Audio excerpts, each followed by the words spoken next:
You're listening to PetLifeRadio.com. Is your pet stressed out? Does your pet need annual vaccines? Which pet is best for a child? Would you know if your dog was in pain? Pet Life Radio presents The Pet Doctor, where you'll learn everything about keeping your pet healthy and happy. From pet care, pet meds and grooming, to pet food, pet insurance, and dental care, this is the place to find out everything there is to know about pet wellness. Whether you have a dog, cat, reptile, or rabbit, you'll find answers for your pets straight from the vets, because it's your pet. Health matters. Please welcome your Pet Doctor host, veterinary media consultant and veterinarian, Dr. Bernadine Cruz. The Earth is often referred to as a blue marble of our solar system. The blue hue, as seen from space, is a reflection of the water that covers 70% of the Earth's surface. This water is very attractive, enticing over 1/2 of the U.S. population to live within 50 miles of the coast. Sadly, the seemingly boundless nature of our marine resources has caused people to take it for granted. We become outraged when there are huge oil spills. But what about the small amount of oil that our cars leak onto the roadways every day? Where does it go? Much into our oceans. The oceans have served as a convenient garbage dumping site. The junk that pollutes our oceans ranges from pet droppings that enter the storm drains and groundwater, industrial noxious waste, and runoff. Regrettably, the health of our oceans and its inhabitants have suffered tremendously. But it's not just the seas and fish that are feeling the ill effects. The health of land dwellers are also impacted. What can a veterinarian do? What can you do? Dr. Gaydos, Chief Scientist and Wildlife Veterinarian at UC Davis Wildlife Center, Orcas Islands in Eastsound, Washington, will be my guest today and give us some sobering facts and reason for hope. We'll be right back after this short break. Please have a seat in the waiting room. The doctor will be with you shortly, right after these messages.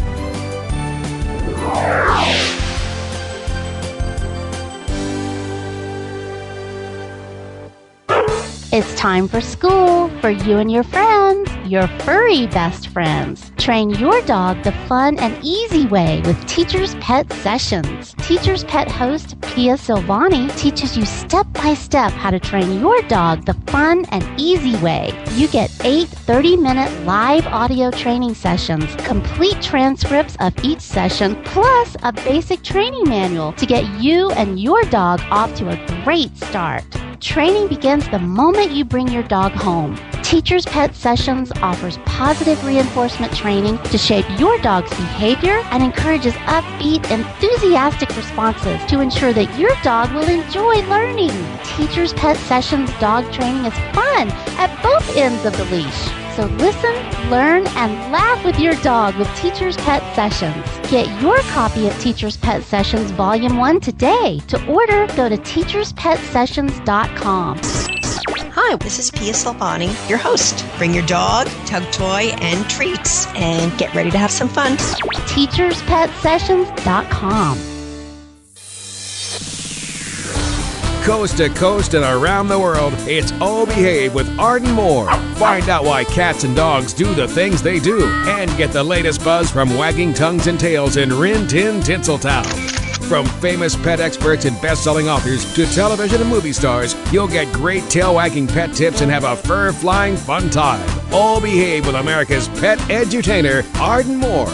Every week on demand. This is the place for a special paparazzi treat. Only on PetLifeRadio.com.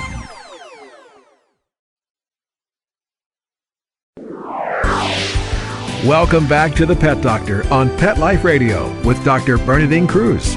The doctor is in, and we'll see you now. Dr. Gaydos, thank you for being with us. You have the job that I would love to have. What a marvelous place you live. Yeah, it is a fantastic place. Oh, yeah.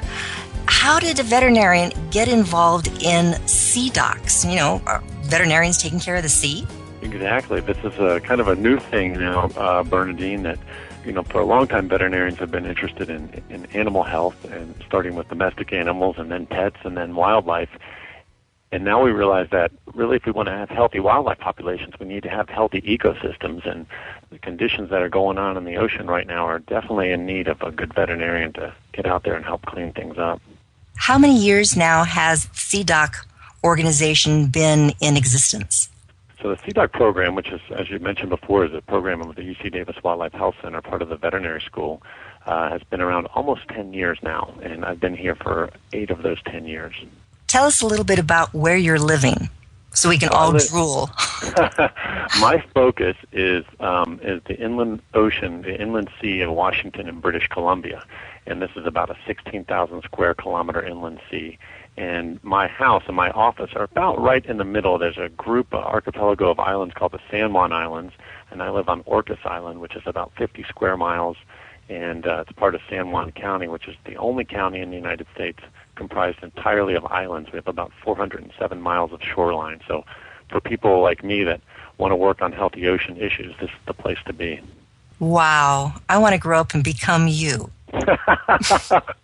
Now, what does your day typically involve? I know you say that you're interested in the oceans, but that's a lot of ground to cover or a lot of water to cover. Right. My day is very highly variable. The CDOC Society's main goal is to produce good information and then have that information be used to help populations of fish or wildlife, and then ultimately benefit people. And so my day, one day I may be doing something very fun, like out scuba diving and counting and measuring fish to see if voluntary no fishing areas are working. Yesterday we had multiple calls. We were trying to track down a stranded killer whale. And then other days I may spend a lot of time in front of the computer writing up scientific articles, or other days I may be in meetings with people from the governor's office or the Department of Fish and Wildlife or the Northwest Indian Fisheries Commission, trying to make sure that the information that we're learning is actually getting used to improve the way we do things. So it's really quite a variable day. It would seem as though, the ocean is huge, and all right, we have to dump our junk someplace. So doesn't it just get diluted out? You put landfill in the middle of the United States and then you get covered up and, okay, it seems fine. So why doesn't it just get diluted out when we dump it in the ocean? Well, that's what we've thought for a long time, that, dilution was the solution. But what we're learning now is there are a lot of chemicals out there that when you put them out there, they don't really break down.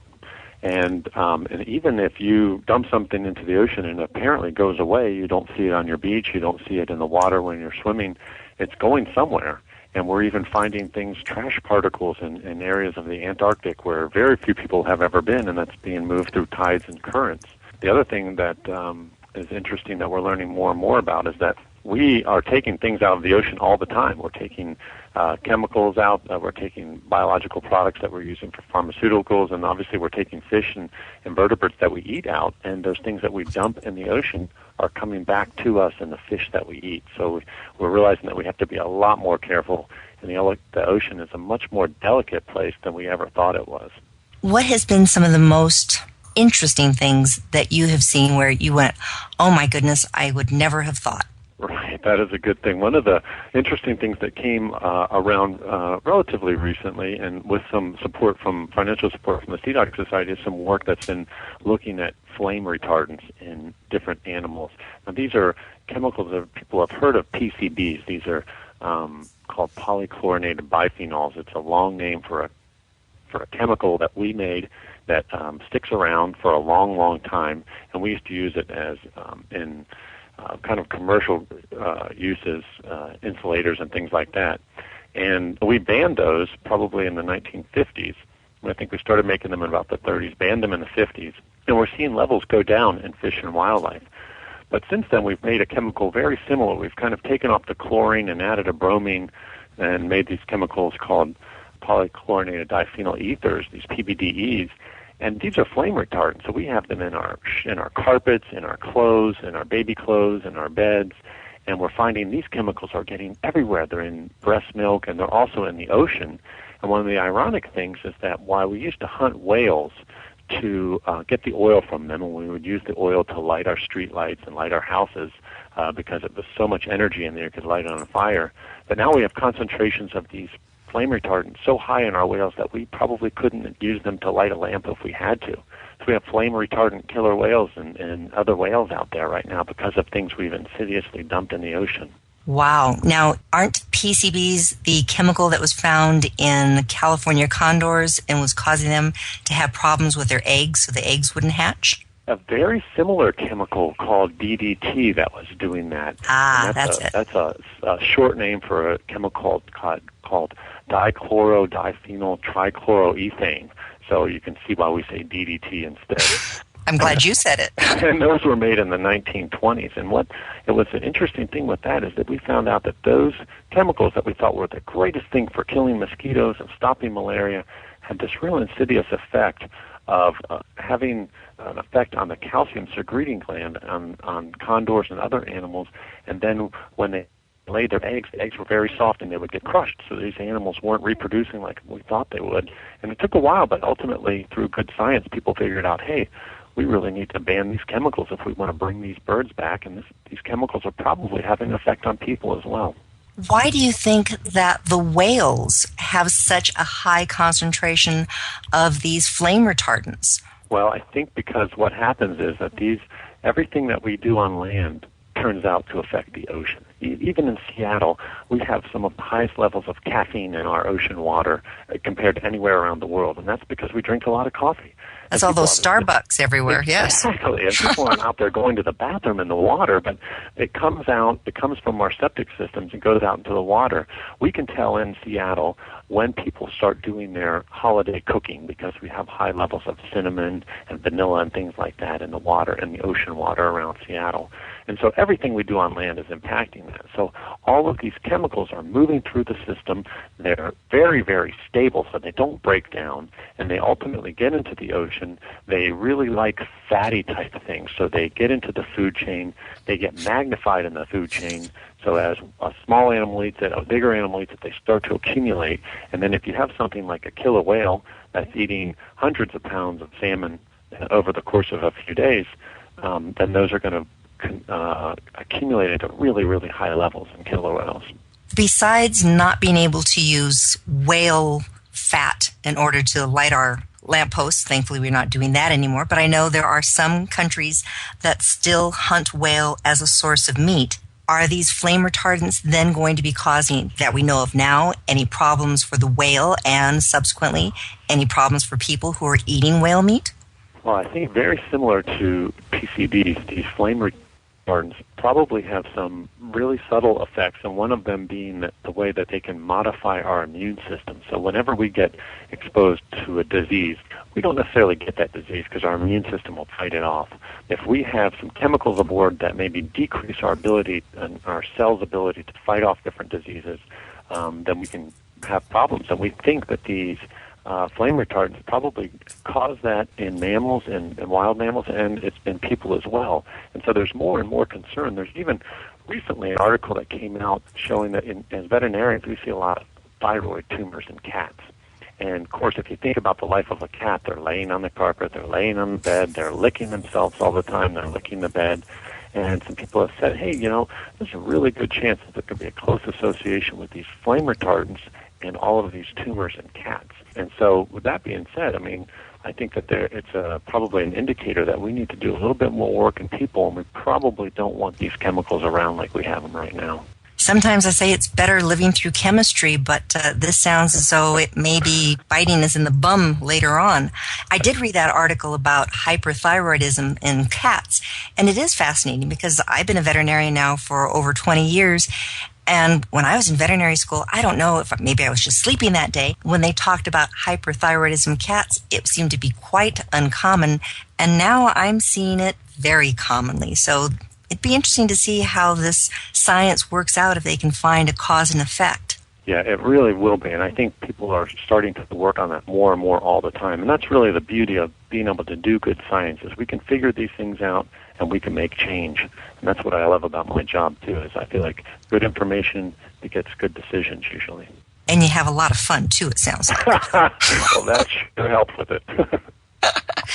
You had mentioned in Seattle, you can tell when all of a sudden they're doing their cooking because of the cinnamon. And yes, I can imagine the fish around the sound, run around or swim around very quickly because of all that caffeine. But in my mind, I would also think, okay, we have wastewater treatment plants.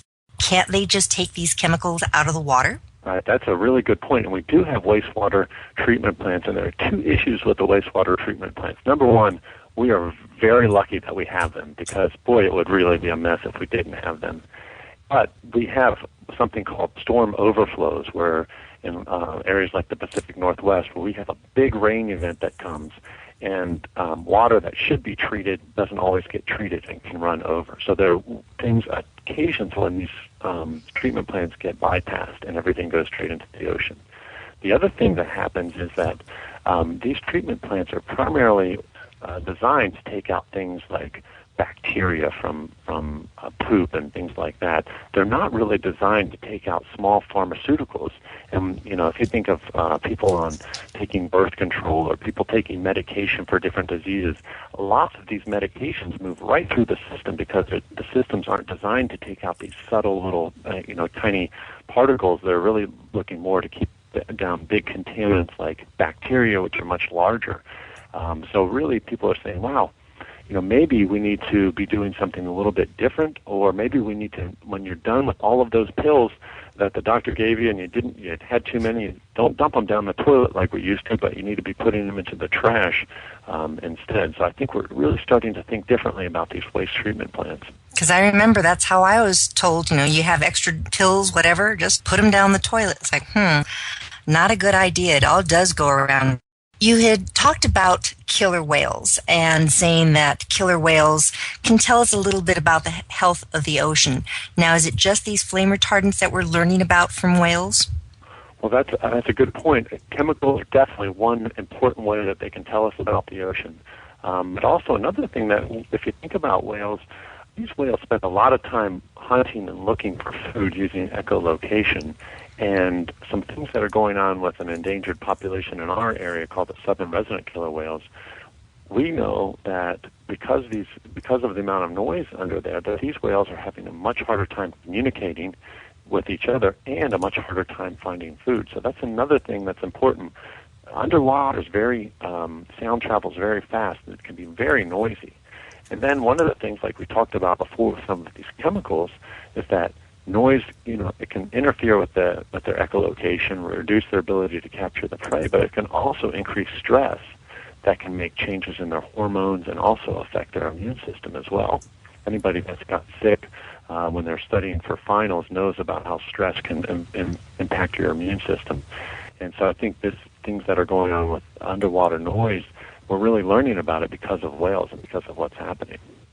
I'll give you one example. If you go to a concert and it's very loud and you're talking with your friend, telling him you need to do something, you speak slowly and you speak loudly. You say, hey, I need to go out for a break. And it's interesting, there have been several studies recently on killer whales showing they are doing the exact same thing now, that the underwater noise has gotten so high that the killer whales are producing longer calls, which is like an anti-masking mechanism compensating for all this background noise because of boats that are out there. Are we getting any closer to understanding what they're saying? That is a good question. I think it depends who you talk to. I have a book by a woman, Mary Getton, who says she can communicate with killer whales. But as I talk with other scientists that study echolocation, they are at the point right now where they can determine one group of whales from another group of whales. Whales are very social, kind of like elephants, and like to hang in very tight matrilineal groups. And they can say, hey, this is this group or this is that group. But as far as predicting what they're saying, they're not as convinced as Mary Getton is. So they have their own little dialect as such, but it's not going to be like the bilingual that they have for dogs, the collar, that's supposed to tell you what your dog is thinking and saying. Wouldn't that be great? Yeah. Well, we've been saying that our oceans are really affecting our entire world, and they are one of our health monitors. So we've been talking right now with Dr. Gaydos. We'll be right back after this short break and find out what other species out there are telling us how the Earth is being affected health-wise. We'll be right back. Please have a seat in the waiting room. The doctor will be with you shortly, right after these messages.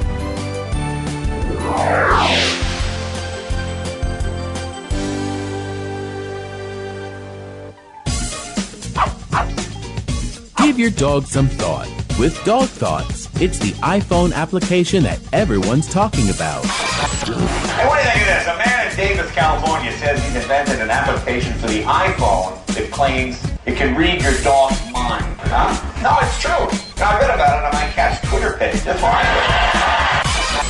Jay Leno talked about it, CBS reported on it, and now you can see what all the buzz is about. Created just for dog lovers, Dog Thoughts makes taking photos of your furry best friend more fun. Shake your dog and read his mind. On your iPhone, of course. Take a pic of your pup, shake your phone, and watch as his thoughts appear on the screen. Does he have a bone to pick with you, or is he having a tail-wagging day? Get your Dog Thoughts iPhone app today. Just 99 cents. Go to PetLifeRadioPromotions.com. That's PetLifeRadioPromotions.com.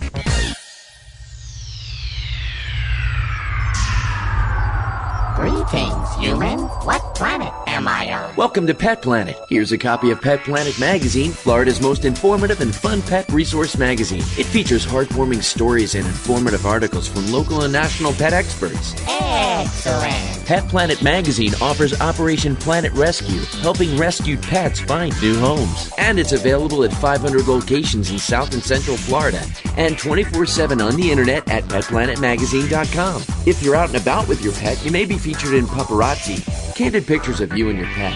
For up-to-date pet-friendly events, activities, and pet-related services and products, Pet Planet Magazine is your final destination. I shall take this magazine home with me. Back to your home planet? No, to my condo in Boca. Pet Planet Magazine. Check them out at www.petplanetmagazine.com or 352-394-8578. It's out of this world.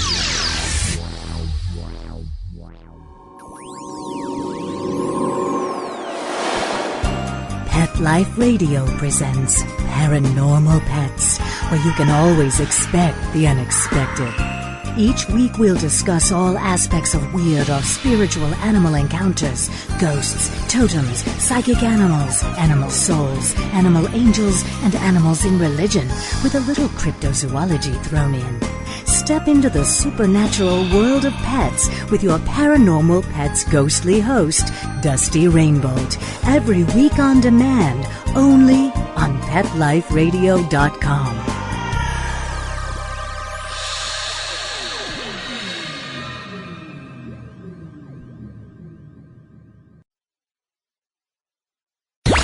Let's talk pets Let's talk pets on Pet Life Radio. Pet Life Radio. PetLifeRadio.com.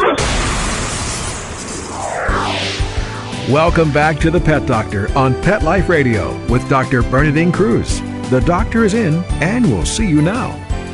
Dr. Gaydos, this is so fascinating. I really do want to grow up and be you, or at least go visit where you are, because it just sounds like an amazing day. Every day you wake up and it's something fascinating. Well, you're very welcome to come and visit, and a lot of people do, and I really do. I think it's fantastic that people love to go to special places and appreciate them, because that's really the only thing that's going to save special places in the long run. So you are more than welcome to come out, Bernadine. Good. Well, some of the special things that are a part of our oceans are not just the killer whales. What other species have you studied, and what are they telling you about the health of the ocean? Well, in our region, another species that I love a lot are river otters. Oh, they're cute. They're great, and we have, on the outer coast of Washington, we have sea otters, which are true marine mammals. But in the inland ocean, which is a salty sea, we have river otters that don't just go up rivers, but they actually come out and they forage in the marine waters, and they catch marine fish like herring and eat salmon, and they eat crab and other things like that. And we've been studying river otters for several years, and an interesting finding that we just had was that river otters in areas that are more developed have exposure to diseases that are coming from our pets, from domestic animals.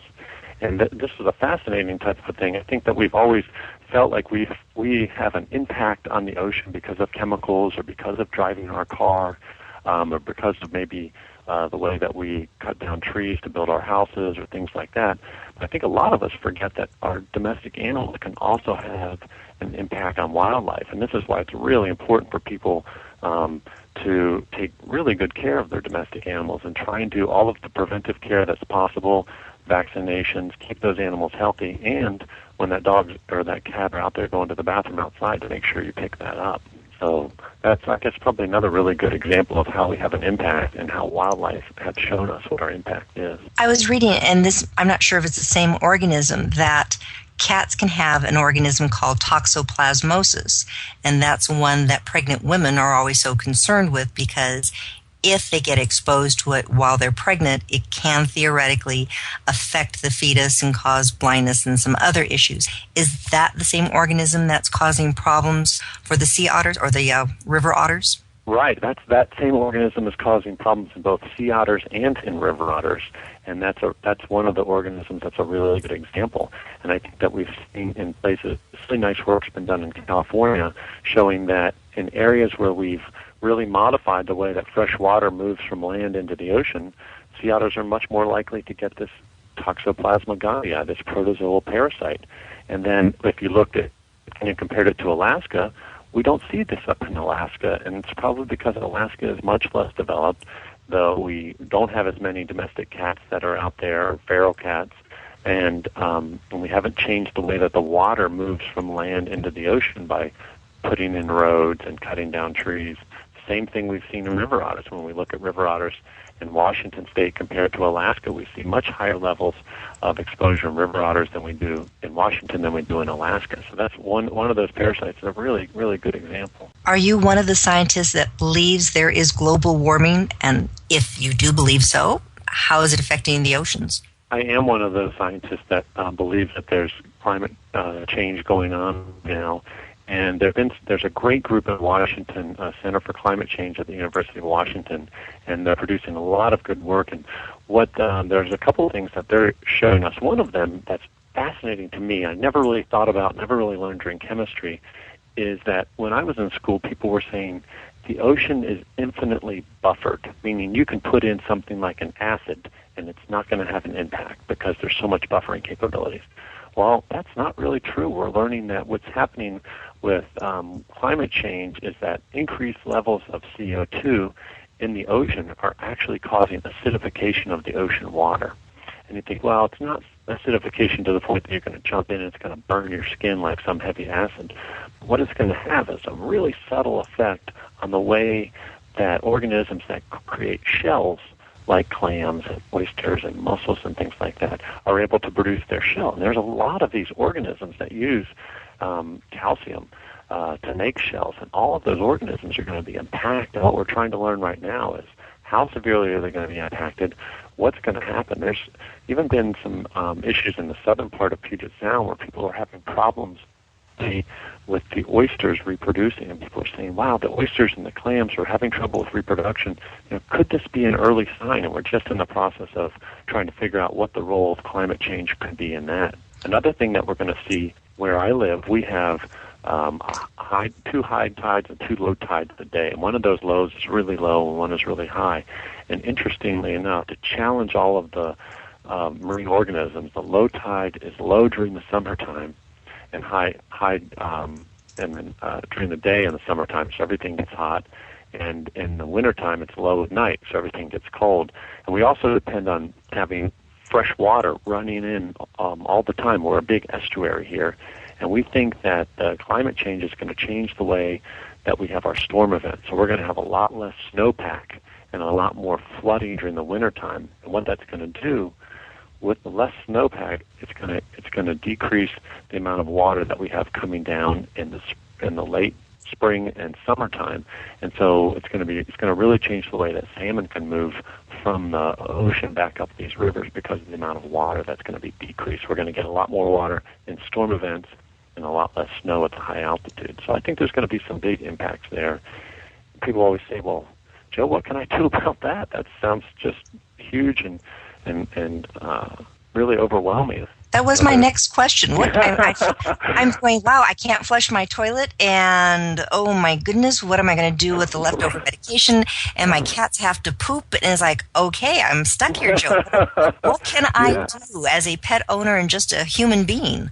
Yeah, and it's a good thing. And we actually just wrote an article called The Top 10 Principles for Designing a Healthy Marine Ecosystem, and people can get that on our website, cdocsociety.org.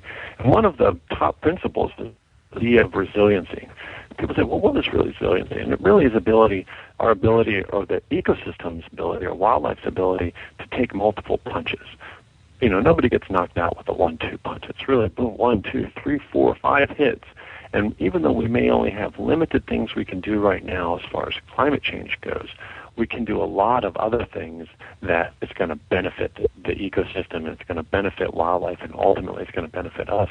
Everything we do actually has an impact on land and on the ocean, even if you don't live near the ocean. I tell people, look, be thinking about everything you can do, putting less chemicals on your lawn, planting some more trees where that's appropriate, riding your bicycle when that's possible, picking up after your dog or your cat when that's possible. All of those things can make a really big difference in what we can do. The other thing I tell people to do is I say, get educated. Learn about what the issues are. Learn about what you can do. How does this impact you? And then get out there and enjoy what there is to do. Not just watching it on TV, but really getting out there and getting wet or getting dirty and really experiencing all the wonderful stuff that we do have out there. That really keeps you from getting overwhelmed. Okay, this just sounds like there's so much to do, and it seems like one person can't make a difference, but I do know that. One person turning off a light bulb and one person using less chemicals on their lawn, it just all adds up, and hopefully it all adds up to a healthier environment, marine and otherwise.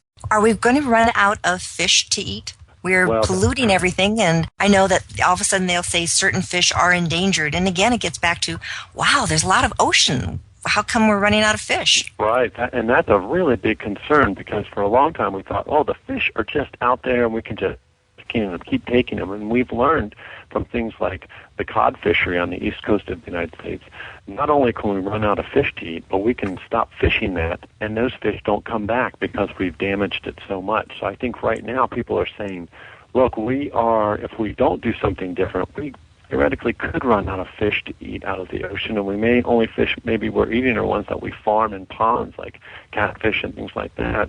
So right now, people are really taking a concerted effort to try and look at our fishing practices and say, what is really sustainable, and what fish species can we catch a lot of, and what fish species can't we catch a lot of. There's some fish species that mature in a couple years, and we can harvest them and be happy about that. There are other fish species that can live to be 200 years old, and obviously we don't want to be harvesting those fish like we do. What type of fish is that? Well, we have some rockfish in this area, Bernadine, like the yellow eye rockfish that can be 118 years old, or the rough eye rockfish that can be over 200 years old. Even the spiny dogfish, which is something that I thought, it's just an old dogfish, they can live to be 100 years old. And when you start to realize that, you start to think, wow, these are like plants in the desert that may only flower every 40 or 80 years. We need to be much more respectful about these fish, and about making sure that they exist for generations to come. Are there a lot of veterinarians such as yourself who are so interested in the marine ecology, marine health?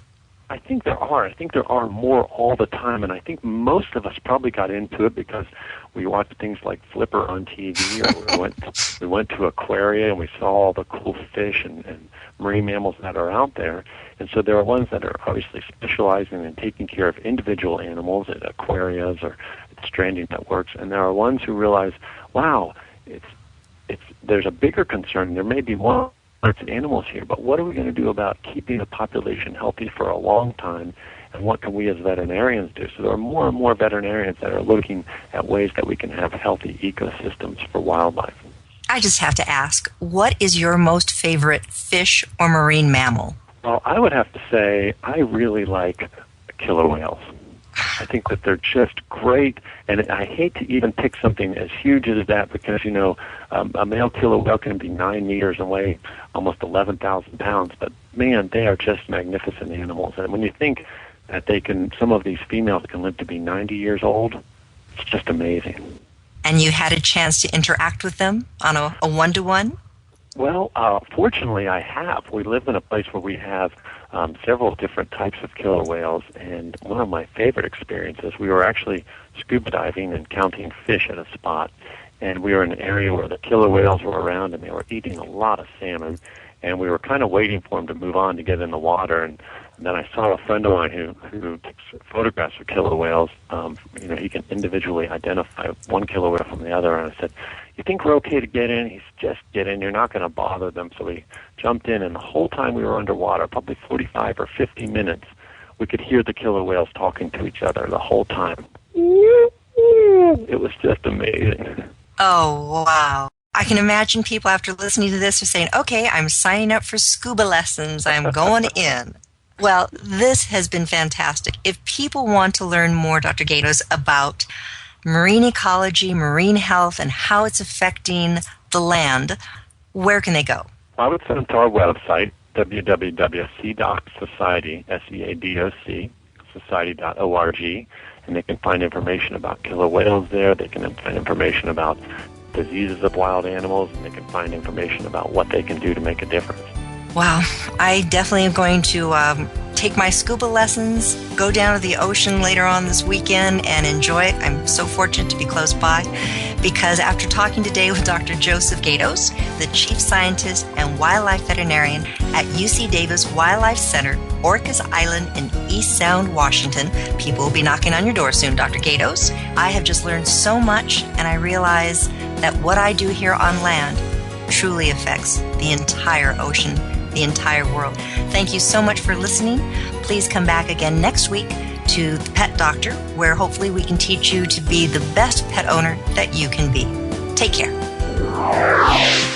Pets can be a wonderful addition to your life. Keeping them healthy and happy is important. Pet Life Radio presents The Pet Doctor with veterinarian media consultant and veterinarian Dr. Bernadine Cruz. Whether you have a dog, cat, reptile, or rabbit, you'll find answers for your pets straight from the vets. The Pet Doctor, on demand every week, only on PetLifeRadio.com.